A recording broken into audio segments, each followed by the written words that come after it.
بسم الله الرحمن الرحیم. زمونږ د نن ورځې درس په ایډوب پریمیر کې په دې باندې ده چې څه ډول کولی شو خپل د یوې ویډیو غږ چې دی شفاف کو او پاکې کو. کله هم چې تاسې یوه ویډیو کوئ که تاسې سره مایک ونه اوسیږي یا مایکروفون تاسې اکسټرنل د ښه کوالټي مایکروفون ونه لرئ نو دا ستاسې غږ ډېر ګډ وډ ثبتېږي، یعنې شور پکې ډېر زیات وي. نو د هغه شور د پاکولو دپاره او د هغې شفاف کولو دپاره موږ او تاسې دلته یو افیکټ لرو، په هغې نن کار کوو. ګورئ زه میډیا پینل کې ډبل کلیک کوم او راځم دلته فرض کې یوه ویډیو، دغه یو ویډیو ده، زه دا ځان ته اوپن کوم. اگر چې دا ویډیو ډېر زیات شور نه لري خو بیا هم هغه لږ څه شور چې لري په همغه هم زه غواړم کم کړم. دا به راواخلم ټایم لاین کې به یې ور وغورځوم. اوس به یو ځل پلی کړم، تاسې وګورئ چې دا ویډیو کوم ذره شور لري او که نه. په دغه ویډیو کې نن تاسو ته دا درښایم چې څه ډول کولی شو موږ. ګورئ دا ویډیو زما چې دی چون دا ویډیو همدا اوس ما د لیپټاپ په ذریعه باندې ریکارډ کوو، دغه کوم ځای کې چې زه ناست یم دلته دومره شور نشته ده، نو دومره شور نه لري، ولې بیا هم زه غواړم چې دا نور هم پاک کړم. د غږ د شفاف کولو دپاره موږ مختلف افیکټس لرو، خو دلته چې کوم افیکټ موږ لرو تاسې به راشئ ویډیو نه بلکې آډیو افیکټس ته راځو او په آډیو افیکټس کې موږ سره دلته نوایز ریډکشن دلته یو فولډر ده، په دې ډبل کلیک کوو او له دې څخه وروسته دا نو ټول همغه د غږ پورې مربوط اپشنونه دي. ډي نوایز چې دی دا یعنې غږ او شور کمولو په معنا باندې دی. دا افیکټ اخلم او په دغې ساوند باندې ورغورځوم او بیا راځم افیکټ کنټرول ته.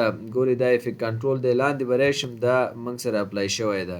صحیح دی، ګورئ دلته دا ډي نوایز په نوم باندې دا افیکټ موږ په دې ساوند باندې اپلای کړی. اوس ایډیټ ته راځم، چې ایډیټ ته راغلم دلته اوس کولی شم چې زه دا غږ د پاک کړم او هغه کوم شور ماشور چې په دې کې دی هغه له منځه ویوسم.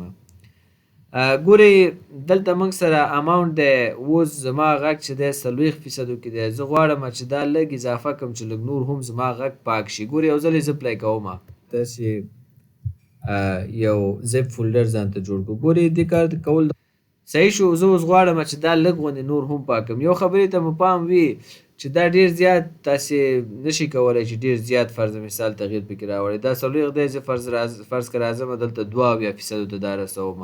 بیا په دغه حالت کې زموږ د غږ کوالټي خرابېږي. زه بیا اوس پلی کړم، خاطر زه رایټ کلیک کوم او د رایټ څخه کلیک څخه وروسته ګورئ دا زموږ د غږ هغه کوم کوالټي چې ده او کوم طبي غږ چې زموږ د هغه خرابوي.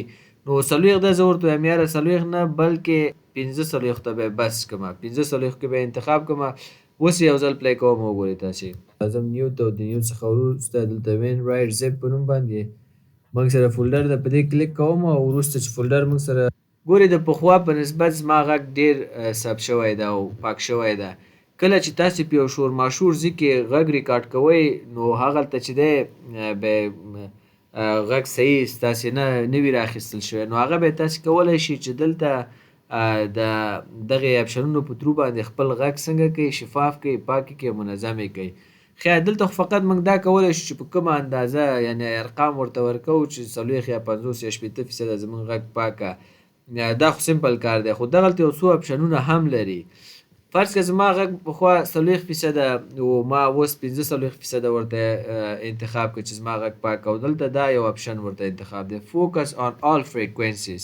په دې معنی کله چې دغه غږ ریکارډ کېده څومره فریکوینسیانې چې په هغه ساحه کې وو هغه ټول په نظر کې ونیسه. نه زه ورته وایم داسې مه کوه که نه، زه دوم اپشن ورته انتخابوم فوکس آن لوور فریکوینسیز.